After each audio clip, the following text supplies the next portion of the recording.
honor of Pride Month, we are shining a light on a special organization for today's Impact Give Back, sponsored by Bart. No Age is an organization that supports older LGBTQ plus adults in the metro area. Joining now with more on this organization is Jim Meadows, the Executive Director. Thank you so much for being here, Jim. Good morning, thank you. This is such a fascinating organization. Super excited that we are shining a light on you all today. Okay, first I want to know, how did this organization all come about?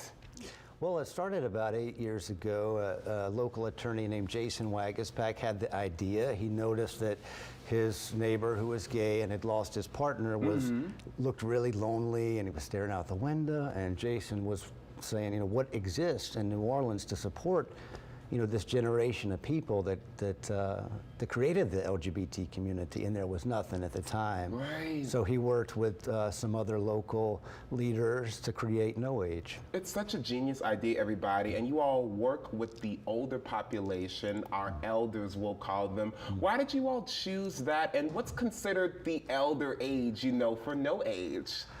Well, the name came about, it's connected with SAGE National, which is Services and Advocacy for LGBT, and also a nod to No AIDS Task Force. Some of the same people who were involved with that were on the steering committee. That's how the name got created. As far as your hot topic question about what is considered an elder, I hesitate to go near that, but I'll say when we apply for a grant, we're saying 50 plus. 50 plus, yeah. Okay, but you all work with everybody, you know, because I love how one of the services you all offer is that you allow younger people and maybe a little bit older to come and talk to the elders so you can hear their experiences, hear their stories, because let's forget everybody, or not forget, they were here before us. They paved the way for a lot of people to be living the life that they live today. Let's talk about the services now. What kind of things do you all do with the older population? Yeah, so on the one hand, we have these socialization events, because LGBT seniors are more likely to be isolated, to feel alone. Maybe you don't have family in town. Maybe you moved to New Orleans from a small town like I did. So they don't have as many connections over time as their straight and cisgender peers. So we host events like, we've got a monthly potluck at St. Anna's Episcopal Church. Yeah, we've got a book club, a walking group, movie nights, coffee talks at Crescent Care and on Zoom, and just various other one-off events to give people a chance to make new friends, to make connections. But what I also love is that not only are you all doing that social connection, you all have this great thing called LGBTQ plus cultural competence. Tell us a little bit more about that. Yeah, so that's the other aspect of what we do, and we provide trainings for healthcare providers, like a nursing home staff, to let them know, for example, why would somebody be afraid to come out of the closet in a nursing home? Why would they go back into the closet rather than be perhaps bullied by a roommate, for example?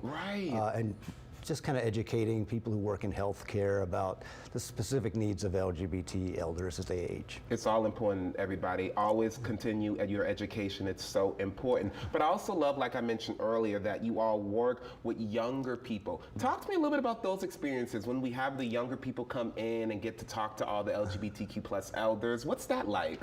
Well, we've had a lot of great volunteers from the local universities. The youth are interested in meeting and working with the elders, so they'll come to our potlucks, help us set up, have conversations. We love encouraging intergenerational support and understanding between the generations. It's so true. And as we look back on this month of Pride, because that is what June is, everybody, you know, even though Pride is all year round, what do you all reflect on, especially as elders?